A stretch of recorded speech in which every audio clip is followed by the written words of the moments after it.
சொல்லுவீங்களா? அவ்வளவுதானே. ஐயா அவர்கள் ஒரு கேள்விங்கிறத நிறைய விஷயங்கள் சொல்லியிருக்காரு. நிறைய விஷயத்துக்கும் பதில் சொல்லணும். ஃபர்ஸ்ட் பெரியார கடவுளாக்க முடியாது என்பதை ஆரம்பிச்சாரு. கடவுளை ஆக்குறதா என்னன்னு கடவுள்னு சொன்னா தான் கடவுள் ஆக்குறன்னு விளங்கி வச்சிருக்காரு. இப்ப கடவுளா தான் பெரியார் இருக்காரு. ஏன் இருக்காருன்னு கேட்டா, அவர் கல்லு செஞ்சு வச்சுக்கிட்டு அதுல கொண்டே மாலையை போடுறாங்க. கல்லுக்கு விளங்குமா? இல்ல கல்லுக்கு நமக்கு இந்த ஆள் தான் மாலை போடுற வரைக்கும் கல்லுக்கு மாலை போடுற விளங்குமா? விளங்காது. அவருடைய நினைவிடத்தில் கொண்டே வளையத்தை கொண்டே வைக்கிறாங்க, மலர் வளையத்தை. மலர் வளையத்தை வச்சா அந்த கல்லுக்கு போட்டா தப்புண்டீங்க, இந்த கல்லுக்கு தேங்காயும் பழமும் கொண்டு போனா தப்புண்டீங்க, அந்த கல்லுக்கு போய் மாலையை கொண்டு போட்டா அது தப்பு இல்லைங்கிறீங்க. இது எப்படி விளங்காதுன்னு நினைச்சு சொன்னீங்களோ அதே ஆர்குமெண்ட் அதுல வரத்தான் செய்யுது. இன்றைக்கே பெரியாரை கடவுளை வழிபாட்டு தெய்வத்தை மாத்திக்கிட்டீங்களே தவிர நாளைக்கு ஆவார் நான் சொல்லல. இப்பவே பெரியார் கடவுளாகத்தான் ஆக்கப்பட்டு இருக்கிறார். அவர் குறிப்பிட்ட நாள்ல இறந்து சாவுண்டா என்ன? பகுத்தறிவு பிரகாரம் சாவுன்னு சொன்னா எல்லா சக்திகளும் போவதற்கு பேர் தான் சாவு. நீங்க நினைவு விழா கொண்டாடுறதே கடவுளாக்குறீங்க. அவர் செத்துட்டார்ல வேற என்ன வரப்போறாரா? விளங்க போறாரா? அவன் புரிஞ்சுக்கிற போறாரா? வீரமணி இப்ப வர்றாரு நமக்கு மாலை போடுறாருன்னு தெரிஞ்சுக்கிற போறாரா? ஒண்ணுமே இல்ல. அப்புறம் கொண்டு போய் மாலை கொண்டே போடுறீங்கன்னா வழிபடுறீங்க, கடவுள் ஆக்கி போட்டீங்க. நீங்க நாளைக்கு அவரதை பத்தி பேசுறீங்கன்னா இன்னைக்கு ஆயிடுச்சுங்கிற கடவுள் ஆக்கலங்கிறீங்களே. அதே மாதிரி பெரியார் தொண்டர்கள் போய் கோயில் அடிச்சாங்களான்னு கேக்குறீங்க. பெரியாரே பிள்ளையார செருப்பால் அடிச்சார மறுப்பீங்களா நீங்க? பெரியார் தொண்டர்களை பத்தி பேசுறீங்க. சேலத்தில் அடிச்சது தெரியாதா? பெரியார் என்ன பண்ணார்? சேலத்துல ஒரு மதத்தினுடைய வழிபாட்டு தலம் விமர்சிக்கலாம், அவரு தப்புன்னு சொல்லலாம். செருப்பால் அடிச்சாரா இல்லையா?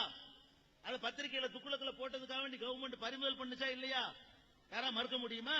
வழிபாட்டு தலத்தை பெரியாரிஸ்ட் ஒண்ணுமே செய்ய மாட்டாங்களாம். பெரியாரே பண்ணினாரு. அதை விளங்கிக்கிறேன். பெரிய ஒரு சிலையை செருப்பால் அடிப்பது என்பது என்ன நாகரிகம்?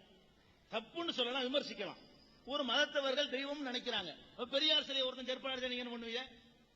பெரியார் சிலையை செருப்பால் அடிச்சா உங்களுக்கு வர்ற அதே ஒண்ணு அவருக்கு வராதா? அப்ப பெரியாரே அந்த வழிமுறையில போகல. அதை நீங்க என்ன செய்யணும்? முதல்ல விளங்கிக்கிறேன். அது மாதிரி மதவாதிகள்னாலதான் சண்டைகள்லாம் வருது அப்படிங்கிறாரு. அப்ப ஏன் ராமகிருஷ்ணன் வீரமணிக்கு சண்டை வந்துச்சு? கோவை ராமகிருஷ்ணனுக்கு வீரமணிக்கு சண்டை வந்த காரணம் என்ன? ஆனூர் ஜெகதீசனுக்கும் அப்புறம் வீரமணிக்கு சண்டை வந்த காரணம் என்ன? அதுல அவங்க எல்லாம் யாரு?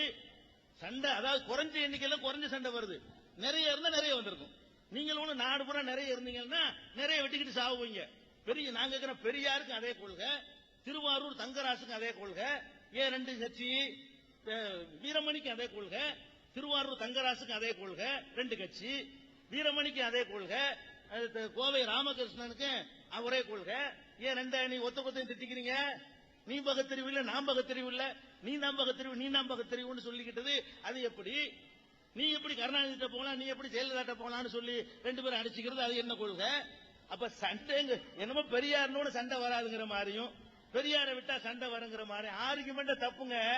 இருக்கிறது ஊருக்கு 4 பேர் இருந்தா சண்டை வராது. அவங்க 500 பேர் இருந்தா அடிச்சு சண்டை தெரிஞ்சிடும். அதாவது பெரிய சமுதாய குடும்பத்து சண்டை ஊருக்குலாம் தெரியுமா? தெரியாது. 4 பேருக்குள்ள அடிச்சு முடிஞ்சு போயிடும். அதே நேரத்தில் ஊருக்குள்ள 2 ஜாதி சண்டை பிடிச்சாண்டு வைங்க, எல்லாருக்கும் தெரிஞ்சிடும். ஏன்னா நிறைய பேர் சம்பந்தப்படுறான். அப்ப இந்த திராவிட கழகம் கருப்பு சட்டை போட்டவங்க ஊருக்கு 10-2 இருப்பாங்க, சிலவுல இருக்க மாட்டாங்க.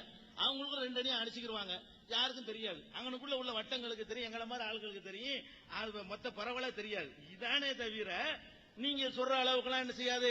அப்படி மனிதாபிமானத்தை காத்தலாம் ஒண்ணும் செய்ய முடியாது. இதை விளங்கிக்கணும்.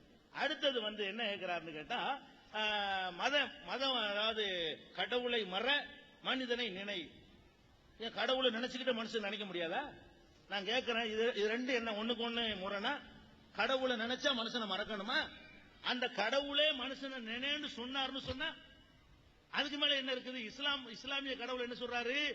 எனக்குன்னு காணிக்கை செலுத்தினாலும் ஏழைக்கு கொடுங்கிறாரு. இது மனிதநேயம் இல்லையா? நீ என்னுடைய கடமைகளை தவறினாலும் மனுஷன் கடமையில தவறிடாது இஸ்லாம் சொல்லக்கூடிய கடவுள் சொல்றாரு. அப்ப கடவுளை நினைத்துக் கொண்டே நான் மனுஷநேயனா இருக்க முடியுமே?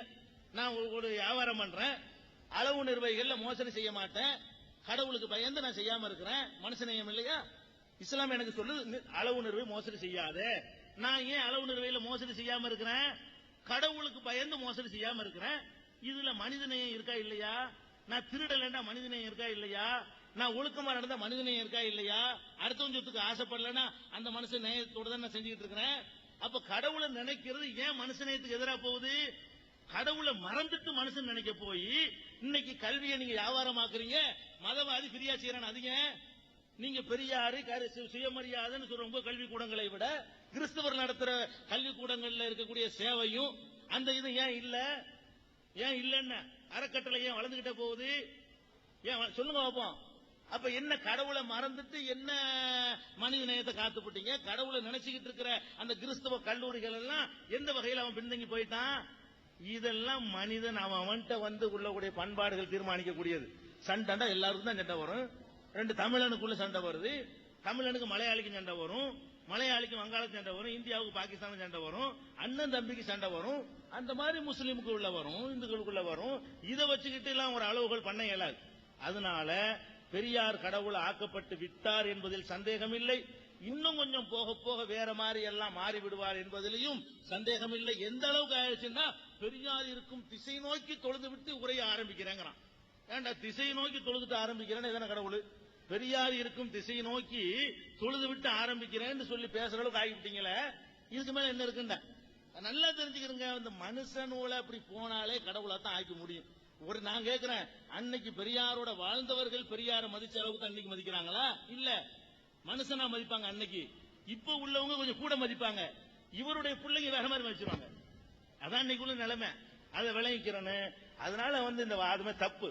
அடுத்து என்ன கேட்கிறாருன்னு கேட்டா, அந்த மனித நேயத்துக்கு ஒரு ஆதாரம் காட்டுறாரு. என்ன ஆதாரம்?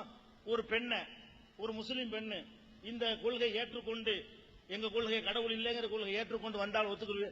ஏற்றுக்கொண்டு வந்தா நாங்க என்ன செய்ய போறோம்? அதான் சரின்னு ஏத்துக்கிட்டு வந்தா ஏன் ஒண்ணு யாரும் குறுக்கணிக்க போறது இல்ல. எனக்கு கடவுள் இல்லைங்கிற நம்பிக்கை பிடிச்சிருக்கு, அதனால நான் இவரோட தான் போறேன்னு போனா போயிட்டு போகுது. எங்களுக்கு என்ன அதுக்கு சந்தேகமே இல்லையா? இதுலயும் இருக்கிறேன் அதுலயும் இருக்கிறேன்னு முரண்பாடா வரும்பொழுது மட்டும்தான் அப்செக்ஷன் வருமே தவிர, மற்றபடி எத்தனையோ போய்கிட்டு தான் இருக்கிறாங்க, வந்துகிட்டு தான் இருக்கிறாங்க. அதுல எல்லாம் யாருமே குறுக்கணிக்க மாட்டாங்க. நமக்கு இதான் பிடிச்சிருக்குன்னு சொல்லி ஒரு முஸ்லீம் பொம்பளை இந்துவா போறா, இல்ல இந்து பொம்பளை முஸ்லீமா போறான்னா அதை விட்டு தானே இருக்கிறாங்க எல்லாருமே. அதுல இருந்து கொண்டே செய்யும் பொழுது நீ கெடுக்காதங்கிறாங்க. இருந்துகிட்டே செய்யும் பொழுது நீ ஒண்ணுல உறுதியா நிற்பான்னு சொல்றாங்க. அதனால அவருடைய ஆர்குமெண்ட் சரியில்லை. இதே மாதிரி புதுக்கோட்டையில கூட என்ன செஞ்சுன்னா, அந்த திராவிட கழகம் கொஞ்சம் கூடுதலா எதுக்கு சொல்றேன்னு கேட்டா, அவர்கள் கொஞ்சம் மூட நம்பிக்கையில இருந்துகிட்டு பக்கத்தறிவுன்னு பேசுறாங்க. அதுக்காகத்தான் சில கூட சொல்ல வேண்டியிருக்கு. புதுக்கோட்டையில கூட நெஞ்சார் ஒருத்தர் நேரடி விவாதத்துக்கு தயாரா, இதை பத்தி பேசுவோமா அப்படின்ட்டு. இதே மாதிரி நிகழ்ச்சி இல்லைங்க, மத்த எல்லாம் ஒழுங்கா போயிட்டு இருக்கேன். இவர்களுக்கு என்ன நினைப்புன்னா, பெரிய உலகத்தில் மகா அறிவாளிகள் மாதிரி நினைச்சுக்கிட்டு ஒரு சவால் மாதிரி விட்டுவிட்டாரு. புதுக்கோட்டையில தயார் உட்காரு பேசிட்டு தான் போகணும்ட்டேன். உடனே ஆலேஸ்டே போயிட்டாரு. விவாதம் பண்ணுவோம். கடவுள் இருக்காராங்கிறது ஆர்குமெண்ட் பண்ணுவா. கடவுள் இருக்காரு என்பதை விவாதம் பண்ணி ப்ரூவ் பண்றான். நீ இல்ல வீரமணிட்ட கூட கேட்டு வாங்கிட்டு வா, பேசுவோம். கடவுள் இல்லைன்னு சொல்றதை விட மூட நம்பிக்கை எதுவும் கிடையாது. அதை நான் ப்ரூவ் பண்ணி காட்டுறேன்னு சொல்லி சொன்ன உடனே யாருங்க இருந்தா புதுக்கோட்டையில? ஐயா சீனிவாசன் இருந்தீங்கல்ல, சொன்னார்ல, இந்த சீனிவாசன் வந்திருந்தாரு.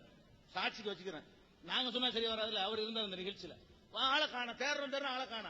அதே மாதிரி சகோதரர் சொல்லிக்கிறேன், நீங்க இது ஒரு பெரிய மற்ற மதத்தை பின்பற்றவங்க எல்லாம் மூட நம்பிக்கை மாறியும், நீங்க மதம் இல்லைன்னு சொல்லக்கூடியதா பகுத்தறிவுன்னு பேசுனீங்கன்னா, உங்களுடைய பகுத்தறிவு எவ்வளவு மூட நம்பிக்கையா இருக்குங்கிறது அக்குவேர் ஆணிவேர் நான் சொல்லி காட்டுவேன்.